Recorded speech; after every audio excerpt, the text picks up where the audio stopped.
dye sublimation print on aluminum panel. 36 by 48 inches. Edition of 1. It is often said that blue is the color of truth. Writer and anthropologist George Ferguson notes that blue is what appears in the sky after the clouds, an allegory of deceit, are dispelled. We associate it with high heavens and fresh water. In our modern culture, it's clean, steadfast, and trustworthy. But that wasn't always the case. No other color has undergone so many different perspectives and interpretations as blue.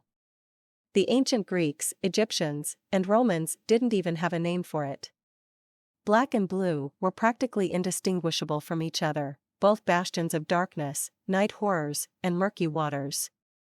In medieval German folklore, the devil was known as the man in the blue cape, while in Scandinavia it became the color of fruitfulness and plentiful crops brought on by Thor's thunderstorms. In England, for poets Milton and Spencer, blue was the color of the flames of hell. In the 16th century, many British provinces banned indigo altogether on account of its negative connotations. The poet Keats wrote, "Dry up your tears, do not look so blue." Modern artists like Picasso and Yves Klein devoted entire eras to exploring its psychological traits.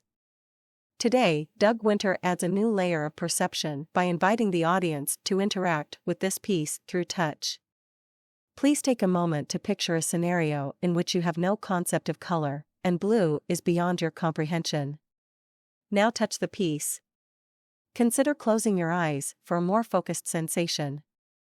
Gently brush the surface with your fingertips. Move slowly, and pay attention to variations like smooth areas, rough patches, or subtle reliefs. Let your mind wander unrestricted. Remember to feel any and every hue of darkness or light. Now, think of how you would describe the essence of the blue in front of you, without referring to its physical properties. Consider all emotions, sensations, and experiences that come to mind when you try to feel the piece instead of associating it to its cultural commonplaces. How would you convey the emotional complexity of your reaction without making associations to its visual connections?